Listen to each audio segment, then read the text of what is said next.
The second topic I've been asked to talk about is uncertainty. And I think it's fair to say we're all facing a fair amount of uncertainty these days. It's also fair to say that I think uncertainty is a bigger deal for parents, for adults, than it is for kids, because kids are really good at living in the moment, living in the here and now, and uncertainty and the worries about it are future focused. So kids may be doing a better job in this area than we, the adults, are. Let me be mildly controversial here and say that uncertainty itself is not actually a big problem. It's a fact of life. Coronavirus did not invent uncertainty. It's been there all along. And I suppose you could say that COVID-19 has highlighted it. It's, put it all up in our face. And the real problem is not uncertainty itself. The real problem is tolerating it.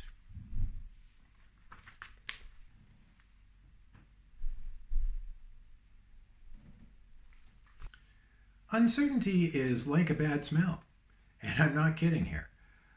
When I was a kid, my family visited some hot springs out west, and the smell of sulfur was very strong.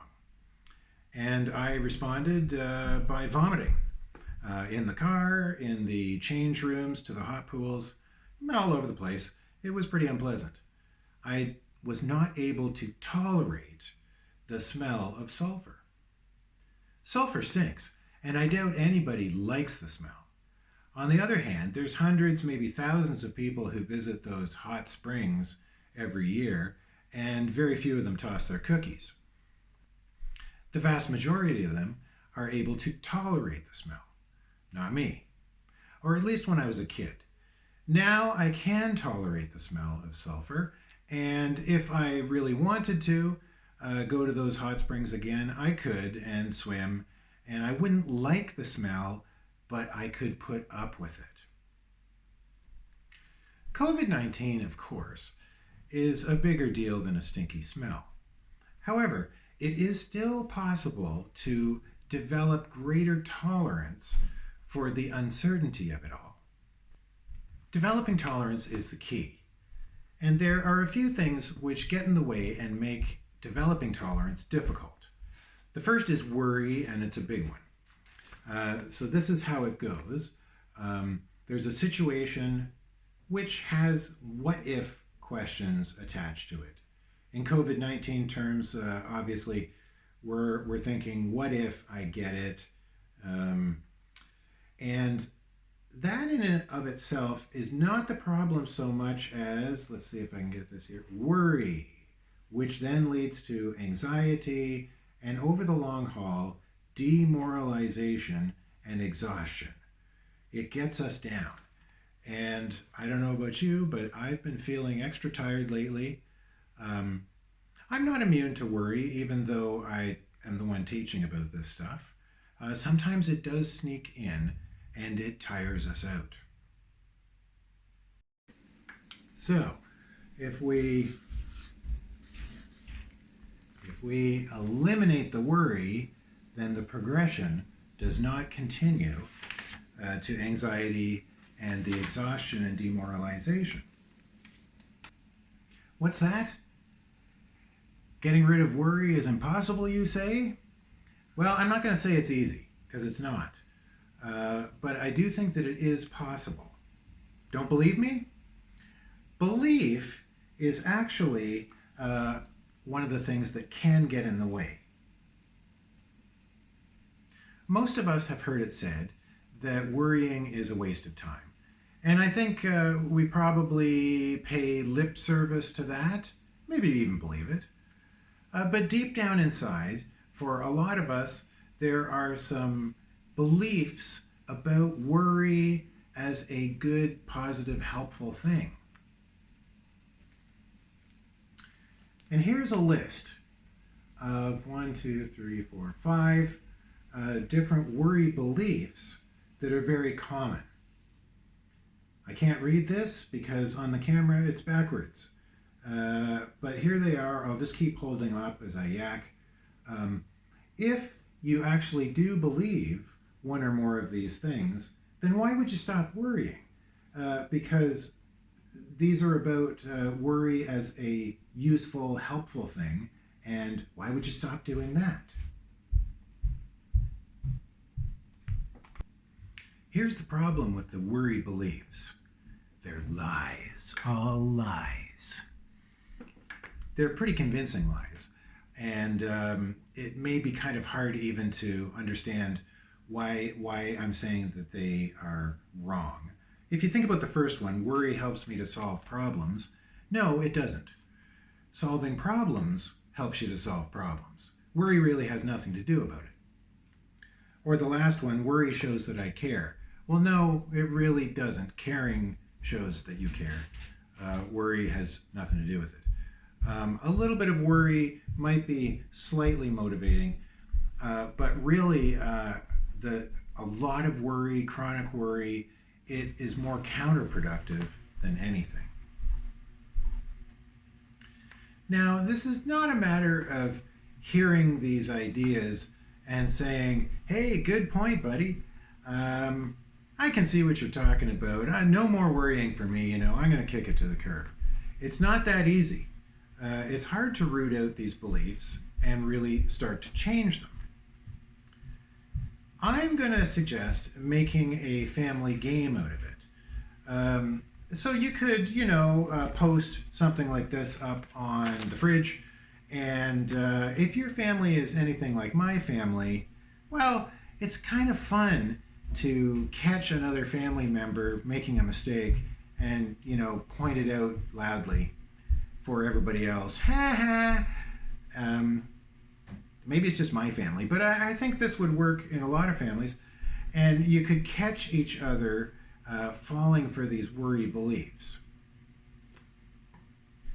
I know. I'm not going to win any Best Game of the Year awards for this. Kids are not going to be begging their parents to play this game for years to come.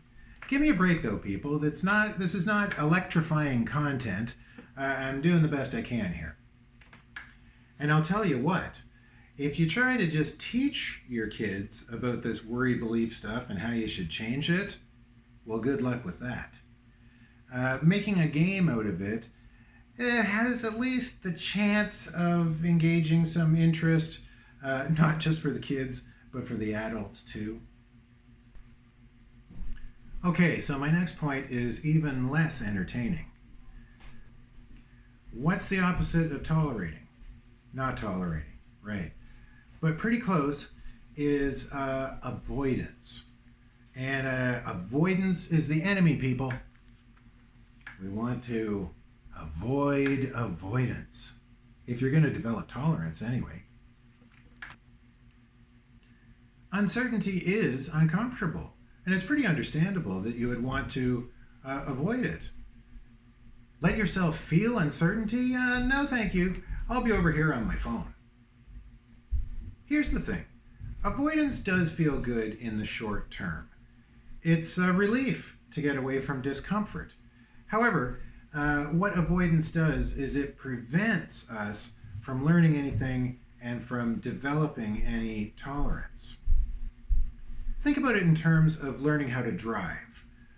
Before you learn how to drive, you can hardly wait to get behind that wheel and stuff. But there is, for all of us, a certain amount of nervousness and discomfort when we are trying to learn how to drive. And if we all avoided that anxiety and discomfort, there'd be no cars on the road. Now, the difference with getting your license is learning how to drive is very motivating. Motivating yourself to develop tolerance, that's a different matter. Hey, what'd you do Saturday night? I worked on developing tolerance. What? No way. And you didn't call me? Next time, call me. I want to get in on that. This is not going to happen, ever. I'm being ridiculous for several reasons. Number one, I enjoy it. Number two, I'm hoping that it might actually help people out there to remain awake at this point. Number three, it's actually a very important point. Motivation is a chronic problem with this stuff. It's hard to develop tolerance because who wants to even try? I mean, it's a nice idea and everything, but there's a lot of nice ideas out there that are hard to work on, like eating less potato chips. Ask me how I'm doing with that. In all seriousness, I think developing greater tolerance for uncertainty will help any and all of us to get through this thing better. It will decrease irritability. It will make the waiting and the boredom easier to put up with. And of course, it will help to lower anxiety in the coronavirus context. Anxiety is contagious, just like COVID-19. If one person in the family is anxious, it tends to infect the other family members. On the other hand, if a person is calmer, that helps other people to be calmer too. So how do you develop more tolerance? Well, as the saying goes, it's not exactly rocket science. You let yourself feel the uncomfortable feelings. It sucks. It takes time. It's hard work, but it does work. Figure out how you are avoiding anxiety and worry. Too much time on the phone? I know I've been guilty of that one lately. Too much drinking? It's hard for me to blame you, but it won't really help develop tolerance. Not thinking about and talking about scary stuff like COVID-19 and how we're stuck at home and how boring and hard all of this is. I'm not saying that you should just let yourself marinate for 24 hours a day in all of the discomfort of it. Rather, I think just be honest with yourself about how much you're avoiding and try to reduce that a bit at a time. To finish off, let me say this. As I said before, kids take their cues from us. They pick up on our worry and our anxiety and our irritability. So as parents, I think it is our responsibility to try as best we can to help our whole household to be calmer, and that will help us all to get through this thing. Please check out the resources and the links that we will post in addition to this video. And like I said earlier, we welcome your questions, comments, and feedback so that we could provide more information based on what people's needs are. And that's it. From my basement with Spider-Man and Hulk, this is Lindsay. Be safe and tolerate that anxiety.